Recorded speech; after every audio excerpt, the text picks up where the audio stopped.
창세기를 보게 되면 7년간의 대풍년이 지나갑니다.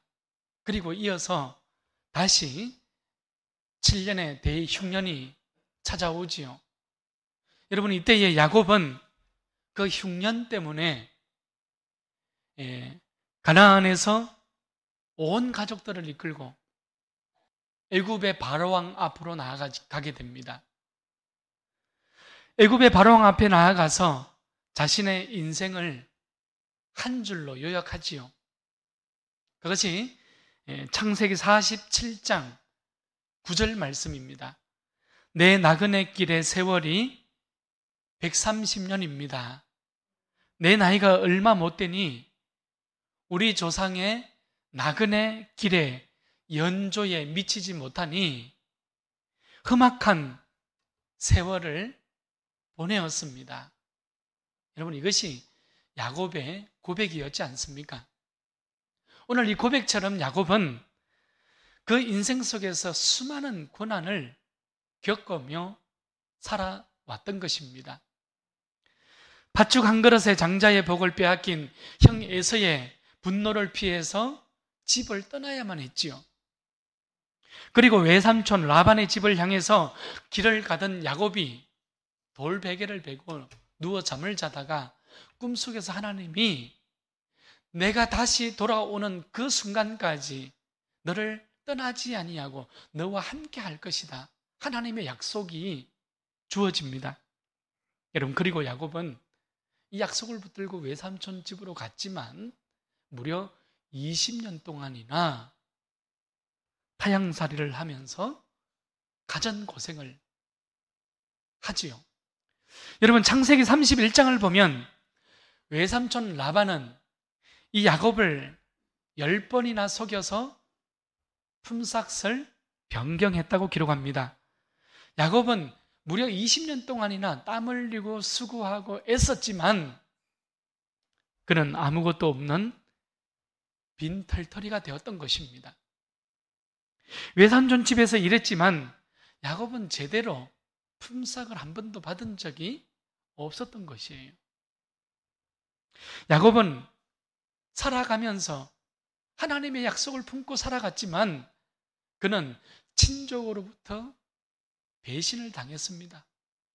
또한 실패한 인생의 길을 걷고 있는 듯 했습니다. 품고 있었던 모든 꿈들이 좌절되었던 것이지요. 하나님이 함께 하시겠다고 약속했는데 왜 야곱의 인생 속에 이런 일들이 계속해서 일어나고 있을까요? 히브리서 11장 믿음의 장이라고 일컫는 바로 그거 11장으로 가보게 되면 야곱은 믿음으로 죽을 때에 요셉의 각 아들에게 축복하고 그 지팡이 머리에 의지하여 하나님께 경배하였다고 히브리서 기자는 기록을 해주고 있습니다. 고난을 통해서 그 야곱의 인생은 비록 고난으로 점철되어진 인생이었지만 하나님과 동행하는 성숙한 신앙이죠. 하나님과 동행할 줄 아는 성숙한 삶을 야곱은 살게 되었다는 것을 말하고 있는 것입니다. 야곱은 인생에 찾아오는 그 고난들을 통해서 하나님을 하나님 되게 하는 거룩한 삶을 살았다고 성경은 우리에게 기록해주고 있는 것이에요. 여러분, 이런 이야기를 아마 들어보셨을 것입니다. 옛날 시골집에 불이 나면 그 외양간에서 소를 끌어내는 것이 큰 일이었지 않습니까? 여러분, 불이 났지만 소는 절대로 밖으로 나오려고 하지 않기 때문입니다. 힘센 어른들이 앞에서 당기고 뒤에서 밀어도 소는 꿈쩍도 하지 않는다고 합니다. 그런데 그 소를 밖으로 이끌어낼 수 있는 방법이 있다고 하지요. 여러분, 그것이 무엇입니까? 소의 밥통입니다. 여물통이라고 이야기하지요. 소의 여물통을 소가 보는 앞에서 뒤집어 엎어놓는다고 합니다. 여물통이 엎어지면 소는 이제 이곳에 내가 먹을 것이 더 없구나, 이제 이곳에서 더 이상 소망이 없구나, 이런 생각을 했는지 소는 알아서 그 여물통이 엎어지는 순간 밖으로 걸어서 나온다고 합니다. 여러분, 하나님은 필요하시면 내가 가지고 있는 여물통을 없는 하나님이시라는 사실을 우리는 잊지 말아야 합니다. 여러분, 지금도 우리는 살아가면서 하나님 제발 이것만은 건들지 말아 주십시오, 하나님 제발 이것만은 빼앗지 말아 주십시오 하면서 악착같이 두 손으로 움켜 붙잡고 살아가는 그 여물통이 있지 않습니까? 그러나 하나님은 필요하시면 그 여물통을 건드는 분이시라는 거예요. 여러분, 그러나 우리는 이것이 나를 살리는 길이었다는 것을 뒤늦게 깨닫게 되는 것이죠. 불 속에서 나를 건지시는 하나님의 손길이었다는 것을 우리는 늦게 세월이 흐른 후에야 깨닫게 된다는 것이에요. 이것이 하나님의 참 사랑이었구나, 그것을 깨닫게 되는 것입니다. 오늘 우리 모두가 내 손에 쥐고 있는 여물통에 연연하는 삶이 아니라 하나님의 인도하심을, 하나님의 그 살리심을 깊이 경험하고 깨닫는 우리 모두가 될 수 있기를 축원합니다. 여러분, 여물통이 엎어져도 내 인생 속에 주어져 있는 하늘 소망이지요, 하늘 평안이지요, 하늘 생명이지요, 하늘 행복을 빼앗기지 않는 인생을 살아갈 수 있기를 축복합니다. 오늘 이스라엘 백성들은 무조건 절기를 지키고 무조건 성회로 모여서 하나님께 예배를 드리면 하나님께서 즐거워하고 하나님께서 기뻐하시고 하나님께서 좋아하시는 줄로 생각을 했어요. 그러나 오늘 21절 말씀을 보십시오. 하나님은 이스라엘 백성들이 지키는 절기를 어떻게 하셨어요? 미워하셨습니다. 이스라엘 백성들이 즐기는 그 모든 절기마다 하나님께서 미워하셨다고 기록을 하고 있어요. 그들의 성회로 모이는 것은 기뻐하지 아니하셨지요. 22절, 23절 말씀을 보게 되면 이스라엘 백성들이 드리는 번제와 소제와 화목제를 드린다 할지라도 하나님께서 받지 아니하셨습니다. 그들의 노래소리와 그들의 비파소리도 하나님께서는 거치라고 요구하시고 계십니다. 마치 호통을 치고 있는 하나님의 모습을 지금 우리는 보고 있는 거예요. 여러분, 이유가 무엇입니까? 이스라엘 백성들은 지금 하나님의 말씀을 등지고 있었기 때문이에요. 하나님의 말씀을 순종하지 않았어요. 여러분, 하나님의 말씀을 멸시하면서 그들은 선을 구하지 않았습니다. 오히려 그들은 악을 사랑했던 거예요. 하나님의 진노가 곧 임박했음에도 불구하고 그들은 여전히 자신의 삶의 방식을 고집했던 것입니다. 여전히 내 길을 고집하고 여전히 내 생각을 앞세우고 여전히 하나님께 부러지지 않았던 거예요. 자신의 고집을 꺾지 못하고 하나님께로 돌아서지 않았기 때문입니다. 참된 예배가 무너졌던 것이지요. 여러분, 말씀의 등불이 어두워졌습니다. 그러니 모든 분별력이 사라졌던 거예요. 그것이 지금 이스라엘 백성들이 가지고 있는 그들의 신앙의 삶의 모습이었습니다. 이스라엘 백성들은 하나님의 말씀을 버리고 세상의 방식, 세상의 길을 따라 살았습니다. 그러니 하나님께 드리는 예배와 찬송과 기도와 모든 행위가 하나님 앞에 위선이었던 것입니다. 가정스러운 것이었어요. 이런 이스라엘 백성들은 모호한 신앙을 가졌지 않습니까? 여러분, 하나님과 세상을 그 사이에 두고 애매한 중간점 어딘가에 위치해서 그들은 신앙의 삶을 살아가고 있었던 거예요. 가난과 공고를 피하고자 그들은 애쓰고 수고하며 열심히 살았지요. 정말 그들은 땀 흘리며 살고 있었는데 그럼에도 불구하고 더 큰 눈물이 지금 찾아오고 있는 거예요. 그러나 그들은 깨닫지 못하고 있습니다. 여러분, 오늘 본문 앞에서 우리는 이런 상황을 말씀을 통해서 우리는 이미 봤습니다. 이스라엘 백성들이 사자를 피하려다가 무엇을 만났어요? 곰을 만나잖아요. 곰을 피하려다가 간신히 집으로 숨어 피하였습니다. 자, 그런데 여러분, 이제 겨우 한숨을 돌리려고 하는데 벽에서 무엇이 나옵니까? 뱀이 나옵니다.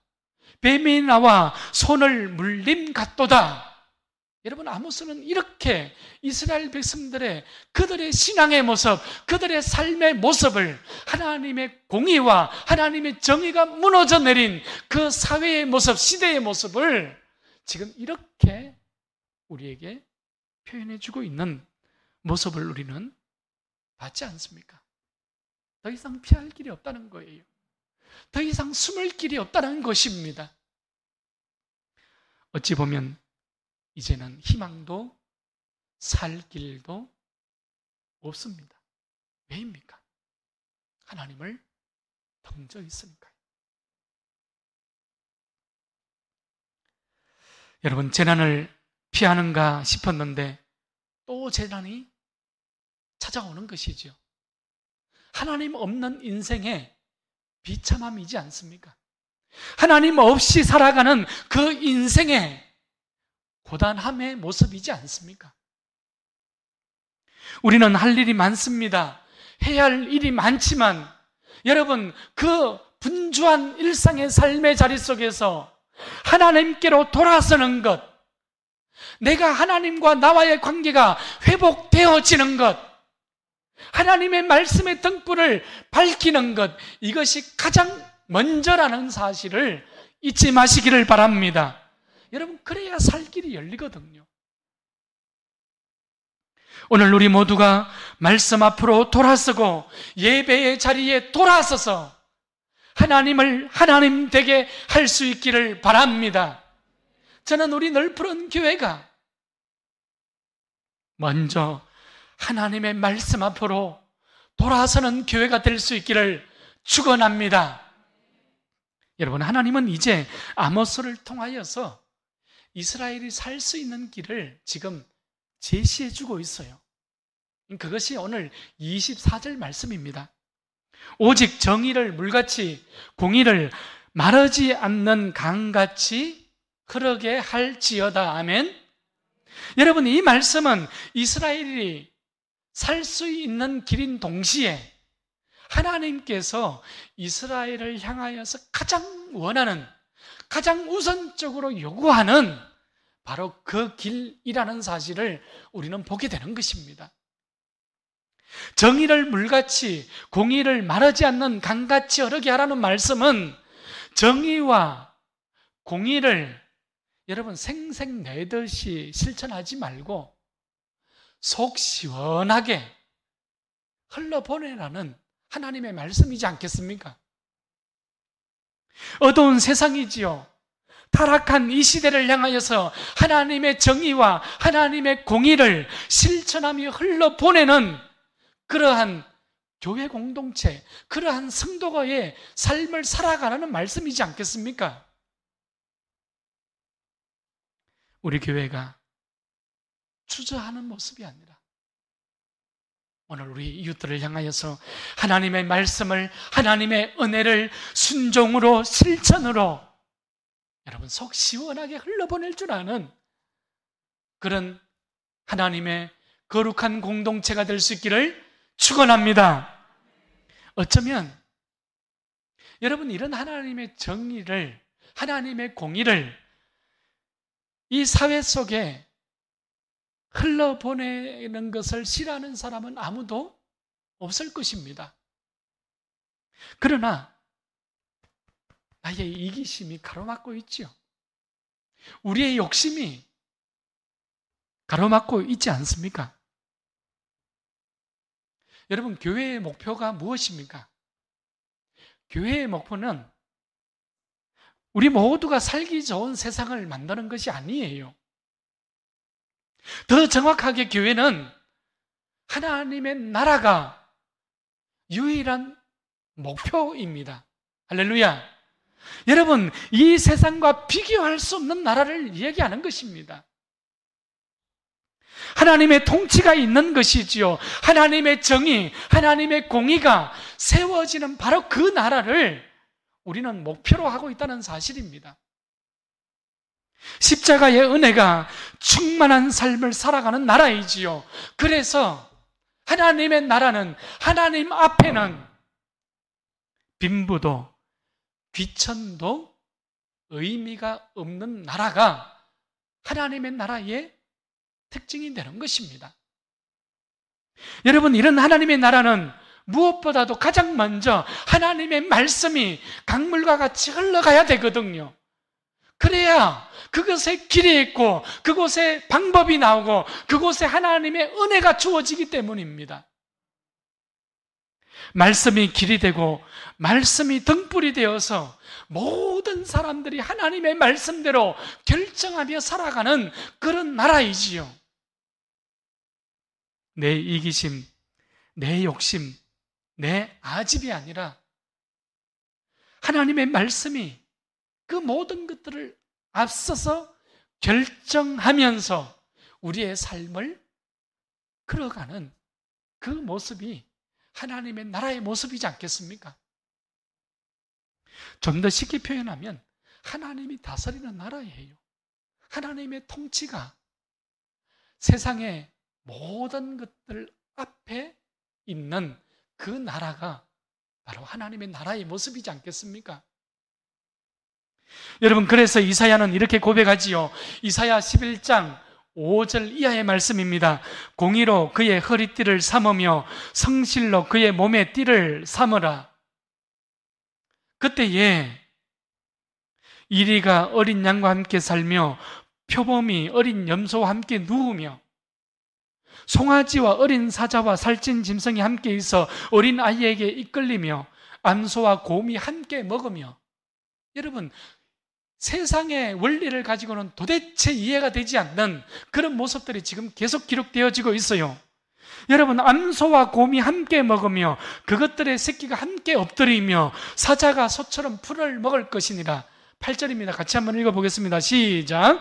젖먹는 아이가 독사의 구멍에서 장난하며 젖된 어린아이가 독사의 굴에 손을 넣을 것이라. 내 거룩한 산 모든 곳에서 해됨도 없고 상함도 없을 것이니 이는 물이 바다를 덮음같이 여호와를 아는 지식이 세상에 충만할 것임이니라. 아멘.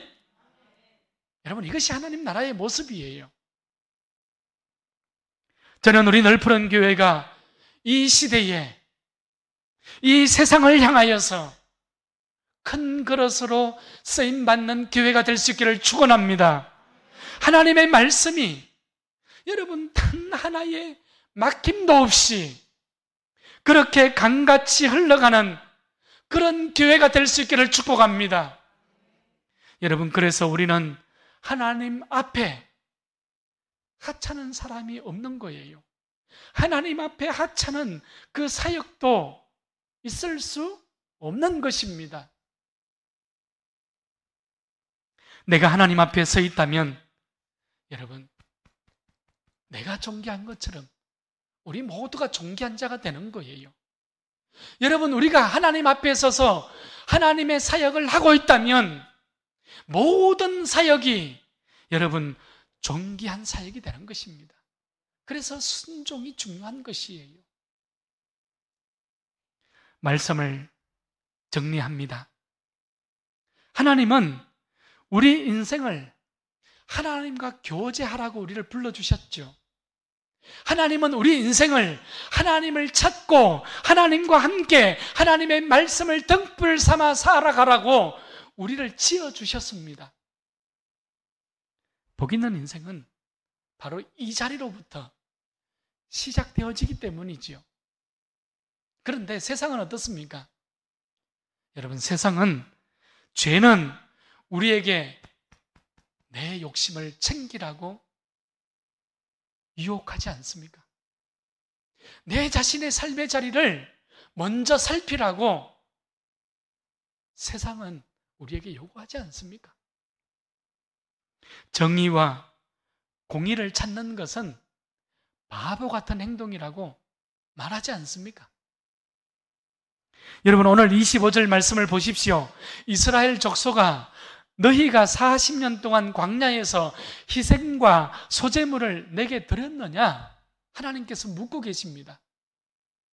이스라엘 백성들이 광야에 40년 동안 하나님 앞에 희생의 제물을 드리지 않았다는 말씀이지요.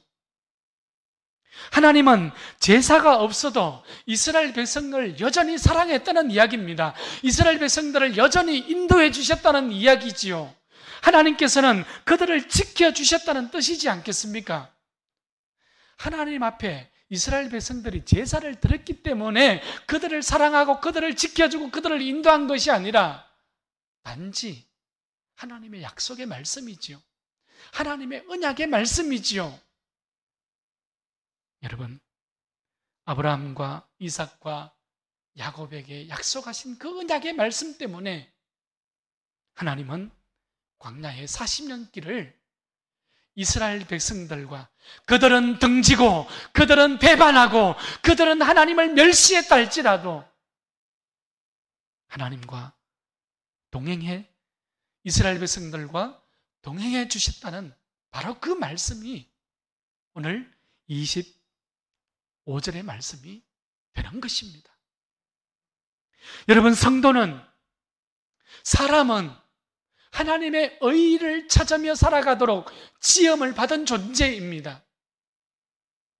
여러분, 떡으로만 사는 것이 아니라 하나님의 입으로부터 나오는 모든 말씀으로 살 것이니라 하나님께서 말씀해 주셨습니다. 그것이 인생입니다. 그것이 우리가 살아가는 삶의 원리이기 때문입니다. 하나님의 말씀 앞으로 돌아서지 아니하니 어떻습니까? 26절 말씀을 보십시오. 여기에 보면 식굿이라는 것이 나옵니다. 식굿은 우상을 섬기던 이스라엘 백성들, 그러니까 하나님을 예배하던 장막이 아니라 우상을 섬기는 별도의 장막을 가리키는 고유 명사가 바로 식굿이라는 곳입니다. 그리고 또 기윤이라는 단어가 나오지요. 이 기윤은 지난번에 우리가 한번 봤습니다. 별신을 이야기하는 것이지요. 식굿과 기윤과 너희 우상을 하나님께서 어떻게 하십니까? 다메섹 밖으로 사로잡혀 하겠다. 여러분, 이것이 하나님의 의지입니다. 이것이 하나님의 뜻이에요. 하나님을 배반하고 하나님을 멸시한 그 삶의 자리에 하나님께서는 다메섹 밖으로 사로잡혀 하겠다. 하나님의 멸망이 이스라엘 백성들 문 앞에 엎드려 있는 모습을 우리는 발견하게 되는 것입니다. 여러분, 이스라엘 백성들은 입으로는 하나님을 섬긴다 하였지만 그들은 실제적으로는 별신을 섬기고 우상을 섬기고 귀신 앞에 그들은 머리를 조아렸던 것입니다. 결국 사로잡혀서 패망의 길을 걷게 될 것입니다. 경고의 말씀이죠. 엄중한 말씀입니다.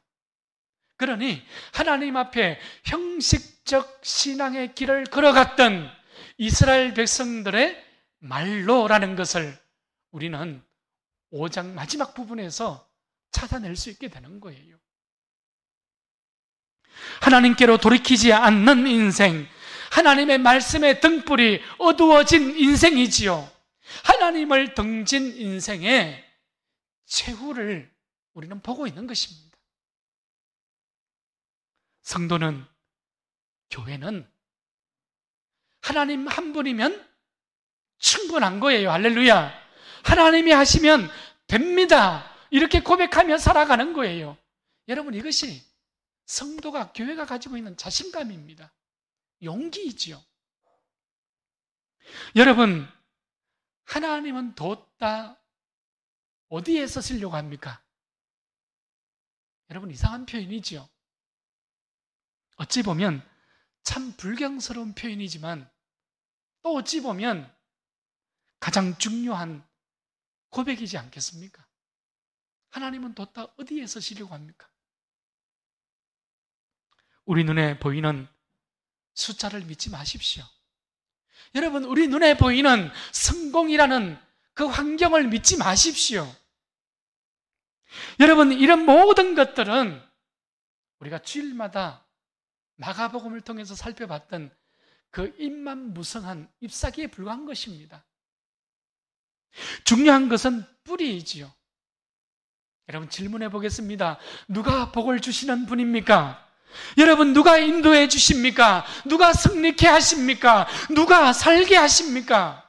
누가 되게 합니까? 우리 하나님이십니다. 할렐루야. 여러분, 이것이 뿌리지 않습니까?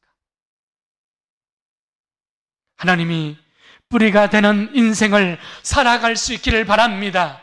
하나님의 말씀이 길이 되는 인생을 걸어갈 수 있기를 바랍니다.